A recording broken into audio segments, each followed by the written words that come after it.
पहली बात तो मुझे पता है कि मैं ऐसे मैनेजर का टैक्टिक्स एक्सपोज करने वाला हूँ जो अर्जेंटीना नेशनल टीम का कोच है या फिर आप बोल सकते हो टीम मैनेजर है, जो 36 मैच कॉन्टिन्यूसली जीती है। एज सिंपल एज आप ये बोल सकते हो कि ये किसी भी मैनेजर के लिए हनीमून पीरियड होती है कि आप लगातार 36 मैच में अनबीटन रहा हो।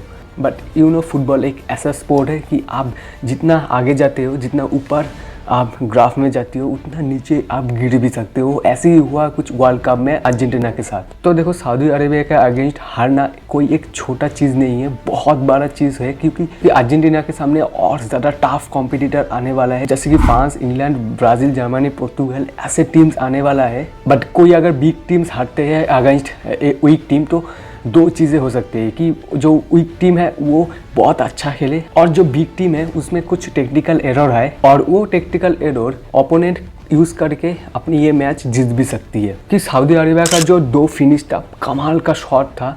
सेकंड गोल तो मेरा फेवरेट था इस वर्ल्ड कप में, जितने भी शॉट हुआ उसमें जो सऊदी अरेबिया का जो दूसरा गोल था मेरा फेवरेट था। दूसरा जो टेक्निकल एरर था वो सामाव में फाइंड करके आपके सामने रिप्रेजेंट करने वाला हूँ। तो मैं आज as a football fan, as a creator, as a knowledge, some knowledge जो मेरे पास है, सम फुटबॉल नॉलेज जो मुझे समझ में आती है, उसको यूज़ करके मैं कुछ टेक्निकल एरर आपके सामने पेश करने वाला हूँ। आप चाहे तो इसके साथ एग्री या फिर डिसएग्री कर सकते हो, बट मेरा काम है आपको रिप्रेजेंट करना। तो आप अगर डिसएग्री करते हो मेरा पॉइंट से, सो राइट डाउन ऑन कमेंट और सही पॉइंट आप देख लेना कि क्या टेक्निकल एरर था अगेंस्ट सऊदी अरेबिया। सेकंड, आप अगर मुझसे एग्री करते हो और आप कुछ पॉइंट ऐड करना चाहते हो तो please also write down on comment and please write down your thoughts. मैं तो बहुत ज़्यादा फैन हूँ लियोनेल स्कैलोनी का, जिस तरह अर्जेंटीना को हैंडल किए एंड जिस तरह अर्जेंटीना को उन्होंने रिप्रेजेंट करे। बट मैं ये बोलना चाहता हूँ कि जो टेक्निकल फॉल्ट है, जो टेक्निकल एरर है, वो आगे जाकर अगर स्केलोनी ने सॉल्यूशन नहीं करे तो ऑफ कोर्स जो वर्ल्ड कप है, जो उम्मीद है अर्जेंटीना फैंस के लिए कि वर्ल्ड कप लेके आए, क्योंकि अर्जेंटीना टीम इज़ नाउ एक ग्रेट एंड स्ट्रॉन्ग टीम, वो शायद ना भी हो सके। एंड आई होप कि स्केलोनी न्यू टैक्टिक्स के साथ एंट्री हो। तो सबसे पहले हम लोग देख लेते हैं तो first half story. First half में हमको प्रॉपरली एक ऐसे टीम नज़र आ रहे थे जो नंबर 3 पे हो इन फीफा रैंकिंग में। अर्जेंटीना का जो परफॉर्मेंस था in first half truly unbeatable था। चाहे आप डिफेंस में देख लो, चाहे मिडफील्ड में देख लो, आप फॉरवर्ड में देख लो, Messi was totally active at that position. वहीं पर सऊदी अरेबिया का केस में आप अगर देखोगे कि सऊदी अरेबिया केस में क्या हो रहा था कि they just do basic things, क्योंकि सऊदी अरेबिया का रैंक है 52 और एंड सऊदी अरेबिया नहीं चाहेगा कि पोजीशन लूज करे, इसलिए प्रॉपर काउंटर अटैक बेस में खेल रहे थे। फर्स्ट हाफ सऊदी अरेबिया के केस में आप देखोगे कि सऊदी अरेबिया टोटली फेल, कोई भी शॉट ऑन टारगेट नहीं रख पाए। एंड आप अगर देखोगे कि फर्स्ट हाफ में अर्जेंटीना प्लेयर्स ने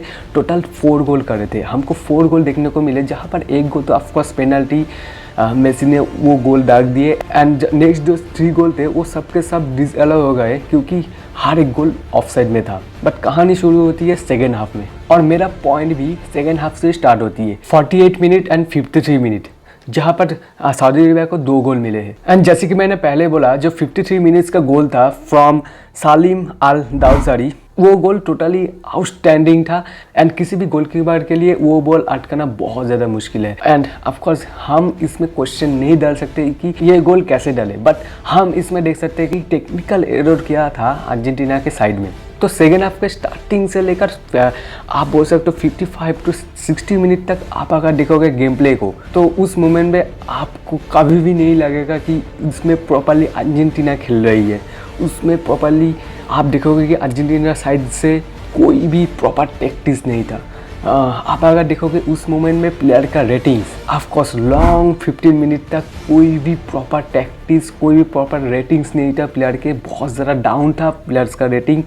एंड आप जैसे कि आप देख पा रहे हो कि 15 मिनट तक सऊदी अरेबिया का जो प्लेयर्स थे, उसका जो कंडीशन था, उनका जो एटीट्यूड थे, उनका जो मोरालिटी थे, उनका जो परफॉर्मेंस था, वो अर्जेंटीना हर एक प्लेयर से बहुत ज़्यादा हाई था। आपको अगर एक फुटबॉल स्टैट्स दिखाए एंड आपको बोले कि इसमें से सबसे इम्पॉर्टेंट बात क्या है, आप ज़रूर से मेंशन करोगे कि प्लेयर टीम्स का पोजीशन क्या थे, डिफेंसिव कंट्रीब्यूशन कैसे थे, पास क्वालिटी कैसे थे, बट मोस्ट इम्पॉर्टेंट आप नोटिस करोगे कि शॉट ऑन टारगेट कि चाहे कितना पोजीशन आप होल्ड करके रख लो, आप कितना क्वालिटी ऑफ प्लेयर सेट करो, बट आपके पास अगर quality of shot on target नहीं है तो वो टीम फेल होती है। वो जो टैक्टिस है टोटली फेल होती है as a football technical language में। And same case 10 to 15 minute में हमको देखने को मिला फ्रॉम अर्जेंटीना साइड, जहाँ पर सऊदी अरेबिया का टोटल 3 शॉट मारे थे इन 15 मिनट्स, लॉन्ग 15 मिनट्स बहुत ज़्यादा होती है इन फुटबॉल, क्योंकि 90 मिनट्स का ही खेल होती है। उनमें 15 मिनट्स अर्जेंटीना के पास कोई भी प्रॉपर शॉट नहीं था। शॉट ऑन टारगेट कर तो छोड़ ही दो, बट वहीं पर हम लोग देखे सऊदी अरेबिया, तो सऊदी अरेबिया हर एक फर्स्ट हाफ में कोई भी शॉट नहीं डाले थे, बट सेकेंड हाफ के जो 50 मिनट के अंदर 3 शॉट ऑन टारगेट डाले, उसमें 2 गोल था। तो आप बोल सकते हो लियोनेल स्कोलोनी का जो सेकेंड हाफ टैक्टिक्स था स्टार्टिंग में बिल्कुल गलत था, प्रेडिक्शन जो था बिल्कुल गलत था। एंड दूसरा पॉइंट मुझे जो इससे समझ में आए, जो एरर मुझे उस मोमेंट में नोटिस हुआ कि बहुत ज़्यादा पैनिक कर गए अर्जेंटीना मैनेजमेंट। देखो 2 गोल कंज्यूम करने के बाद अर्जेंटीना के पास हम अगर देखें 60 मिनट के बाद 30 मिनट स्टिल थे कि प्रॉपर बिल्डअप करे, प्रॉपर टैक्टिक्स में खेले। एंड ऑफ कोर्स क्योंकि अर्जेंटीना साइड बहुत ज़्यादा स्ट्रॉन्ग था एंड अरेबिया का जो साइड था ऑफ कोर्स फुटबॉल रैंकिंग के हिसाब से आप देखोगे कि बहुत ज़्यादा क्वालिटी ऑफ प्लेयर्स नहीं है। एटलीस्ट आप 30 मिनट्स में 1 गोल तो दाग ही सकते हो आप अगर प्रॉपरली टैक्टिक्स में खेले। बट लियोनेल स्केलोनी का जो टैक्टिक्स था वो था कि 3 जो प्रॉपर फॉर्मेशन में साइड होती है, forward line, mid line and defence line, तीनों में 3 की प्लेयर्स को चेंज कर दो। जैसे कि आपको डिफेंस में देखने को मिला कि मार्टिनेज को एंट्री करे जहाँ पर रोमेनो को आउट की गए थे। दूसरा टैक्टिक्स तो आप मिड में देखोगे कि पार्टेस को चेंज करना। ऑफकोर्स मैं इसमें समहाउ डिसएग्री करते हूँ कि एनजो फर्नांडेस का जो एंट्री है उसका रीज़न क्या है, उसका ऊपर टैक्टिक्स क्या है। एक एक्सपीरियंस, एक वेल वैल्यूड प्लेयर को आप सब्स्टिट्यूट कर रहे हो। समहाउ मैं एक्सेप्ट कर रहा था वो पॉइंट, बट फॉरवर्ड लाइन में जो चेंज हुआ। तो इसी तरह मैं थर्ड पॉइंट को आपके सामने पेश करना चाहता हूँ जो मेरे और मुझे देखने को मिले कि फर्स्ट ऑफ ऑल गोमेज को चेंज करके अल्वारेज को एंट्री करा है स्केलोनी ने। आप पहले बताए गोमेज का। अब अगर देखोगे कि स्केलोनी का फॉर्मेशन तो Di Maria as a winger, Martinez and Messi mostly central forward role में देखने को मिले। एंड लेफ्ट विंग में हमको किसको देखने को मिला, गोमेज को। एंड आपको कुछ स्टेट्स बताते हैं अबाउट गोमेज। पहली बात तो Gomez is not totally a winger, Gomez is 34 years old. Basically आप अगर देखोगे कि गोमेज का पोजीशन तो मोस्टली हाईलाइटेड होगा लेफ्ट विंगर, बट somehow आप सेम एज मेसी बोल सकते हो कि he is more contribute in creative role.